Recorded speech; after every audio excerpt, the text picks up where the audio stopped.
2014-19లో రాష్ట్ర ప్రభుత్వం కొన్ని నిర్ణయాలు తీసుకుంటుంది. ఆ నిర్ణయాలు ప్రభుత్వమే జీవోల ద్వారా చేయొచ్చు, లేకపోతే ఇంకోటి చేయొచ్చు. దాంట్లో అవినీతి జరిగిందంటూ జగన్ ప్రభుత్వం వచ్చాక కేసులు పెడితే ఒక ప్రభుత్వం తీసుకున్న నిర్ణయం మీద ఎట్లా కేసులు పెడతారు?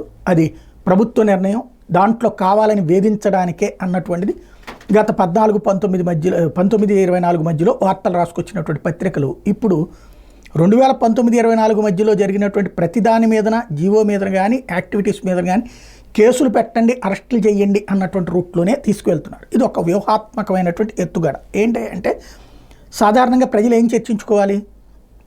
హామీలు, అభివృద్ధి, సంక్షేమం, ఈ వ్యవహారాలకు సంబంధించి ప్రభుత్వ గతంలో ఏం చెప్పారు, ఇప్పుడు ఏం జరుగుతున్నాయి, ఇది ఈ చర్చ పక్కకి వెళ్ళిపోవాలంటే ఏదో జరిగిపోతుంది అన్నటువంటి ఫీలింగ్ కలిగించాలి. ఒక్కొక్క నెలలో ఒక్కొక్క అంశం. ఇప్పుడు సోషల్ మీడియా అంశం ఈ నెల అంతా కూడా అందులో భాగంగా ఇప్పుడు కొత్త కాన్సెప్ట్ సోషల్ మీడియా ఒక పక్కన నడుపుతున్నారు. రెండో పక్కన వచ్చేటప్పటికి వాళ్ళని అరెస్ట్ చేసేయండి, వీళ్ళని అరెస్ట్ చేసేయండి. ఇప్పుడు ఆడుదాం ఆంధ్రాలో అరెస్ట్ చేసేయండి అని చెప్పేసి కంప్లైంట్లు ఇవి. ఆ తర్వాతన సిఐడి దాంట్లో ఏం చేయాలి? ఇప్పుడు సామాన్లు కొన్నారు, ఏది స్పోర్ట్స్కి సంబంధించి, దాంట్లో అవినీతి జరిగిందని పత్రికలు రాసేసాయి కాబట్టి అరెస్ట్ చేయలేరు కదా, వాళ్ళు ఎంక్వైరీ చేయడం.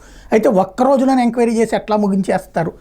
ఇది సిఐడి వాళ్ళకు కూడా బద్ధకం వచ్చింది అన్నటువంటి కోణం. అంటే ఇప్పుడు ఒక వార్త రాస్తే ఆ వార్త మీద గతంలో చంద్రబాబు గారు ప్రభుత్వం చర్యలు తీసుకోవాలని కోరుకునేవాళ్ళు. ఇప్పుడు ప్రభుత్వం చర్యలు తీసుకోవడం కాదు, పోలీసులు చర్యలు తీసుకుని అరెస్టులు చేయాలి, మేము చెప్పిన వాళ్ళని అరెస్ట్ చేయాలి, మేము ఏ వార్త రాస్తే ఆ వార్తకు అనుగుణంగా సదరు అధికార యంత్రాంగం స్పందించేసి యాక్షన్ తీసేసుకోవాలి, ఆ సంబంధితమైనటువంటి నాయకులను లేకపోతే అధికారులను అరెస్ట్ చేసి జైళ్ళలో పెట్టాలన్నటువంటి కోణంలో ప్రస్తుతం ఆంధ్రప్రదేశ్లో ప్రజాస్వామ్యం పరిడవిల్లుతోంది.